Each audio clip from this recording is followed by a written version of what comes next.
Okay, so today we're going to be getting into women in World War II. We know that one of the things we think about when we think about women working, a lot of the times World War II comes into our minds as this big moment, and there's a lot of debate about whether or not maybe World War II was like a watershed moment for women.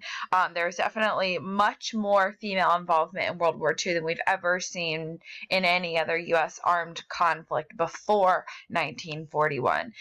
So this is it definitely is a moment is going to be actually no, sorry, it was 36%. Looking at the wrong numbers here. So 36% of the workforce is actually going to be female led, which is pretty incredible. And they're definitely doing different types of jobs than we were seeing before. We're seeing much more masculine jobs. We know we started to see that move in World War I, but it's going to be even more during World War II.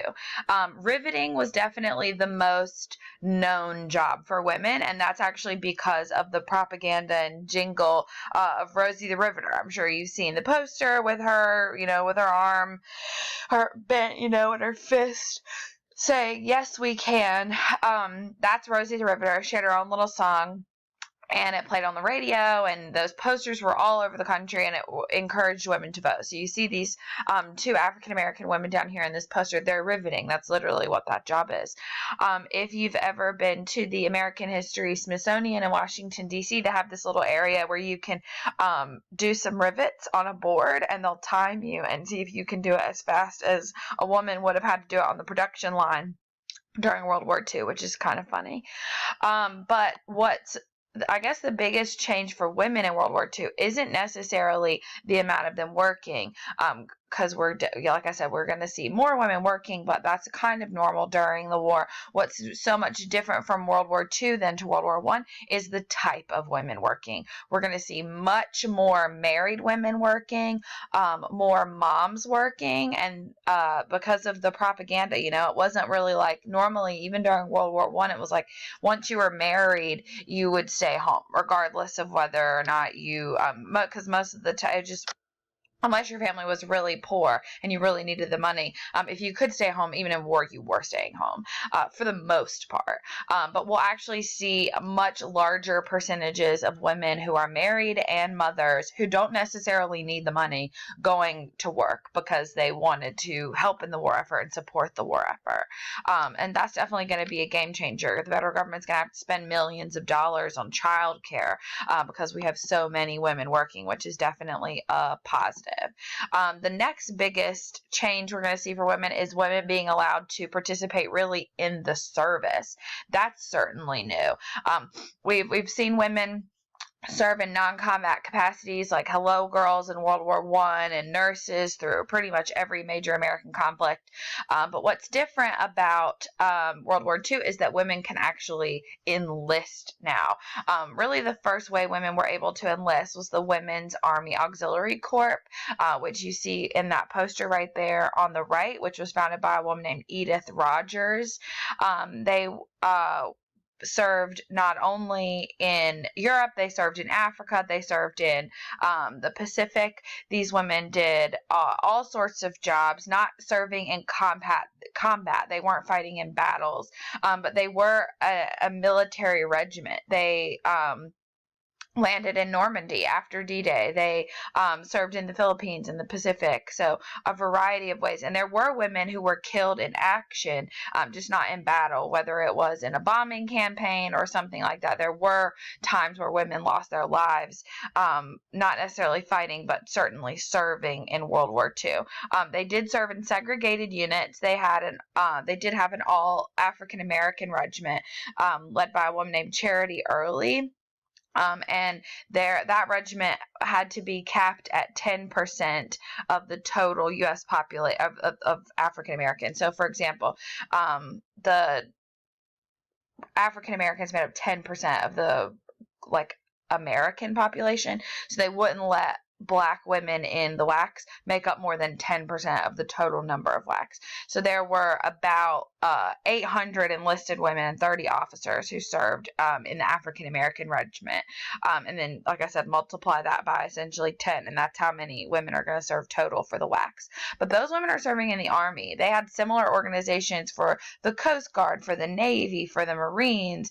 You could serve in a variety of capacities. They even had the WASPs, which was the Women's Air Service program, where women served as pilots. They were doing, transports and all sorts of things like that. So women are definitely going to be taking on a much larger role. That's a picture of some WASPs that you see there on the slide. As far as nurses go, more than 60,000 Army nurses are going to serve at home and overseas. Most are going to be kept away from combat, but there were actually 67 female nurses captured by the Japanese in the Philippines and actually held as prisoners of war for 2.5 years. And there were other nurses who had been aboard aircraft shot down in Germany, and some women captured as POWs there. So it definitely wasn't necessarily like the safer alternative to decide to serve as a nurse. Those women and those servicemen were in just as much danger. It was equally possible that they could find themselves killed in action or captured and held as prisoners of war. They will also serve in a segregated capacity, and they will be, like I said, deployed overseas, and we'll see plenty of women at home serving as nurses for when soldiers were sent home, or women serving in battlefield capacities. Now, the most famous, probably, example of change for women during World War II, if it's not Rosie the Riveter, it's probably the All-American Girls Professional Baseball League. So women in baseball. When the war began, and men started to become drafted or even volunteer to serve in the U.S. Army or in other branches, baseball looked like they were going to have to temporarily close because they lost so many people. On top of that, they were having to restrict team travel. They couldn't, the Yankees couldn't go all the way across the country to play because we were having to ration gasoline. So one of the men who worked for the major leagues, he was an executive for Major League Baseball, and he worked for one of its top sponsors, Wrigley Gum, Philip Wrigley. He came up with the idea of women in baseball. Why don't we get some girls out here on the field, and maybe people will see that. So they held tryouts in Chicago. They scouted from softball, local softball teams all over the country. They invited 200 women to try out, and 60 of them were selected. It was segregated, so there were no African American women recruited or hired. Women were partially selected on their, talent on the field, but also partially selected for their looks and charm. All of the women who were hired had to go through charm school. As you can see in the photo, they had to wear, their uniforms were dresses, they were trying to, sell this to viewers. They thought, like, not a lot of people are going to want to come see women play baseball. We need to, the hopes of maybe her skirt's going to fly up when she tries to slide into third or something, which is honestly pretty dangerous for a player. If you've ever played baseball or softball, you know that not having any type of protection on your legs can be really dangerous during the game. And so it definitely wasn't good for the girls, but they thought that it sold the game, and they would do other things like, catch a foul, win a kiss, and all sorts of other things like that.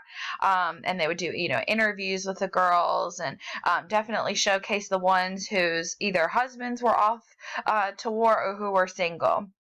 The most successful team out of all of the girls' league was the Rockford Peaches. They actually won 4 championships. A majority of the teams were located in the Midwest, Rockford being in Illinois. And like I said, because they couldn't travel far, for the most part, the teams had to be located in that general vicinity of the Midwest so that they could play each other. Ultimately, the league was disbanded in 1954, so it did last until after the entire war was over, it lasted a little bit longer. In all, over 600 women are going to play across 10 different teams.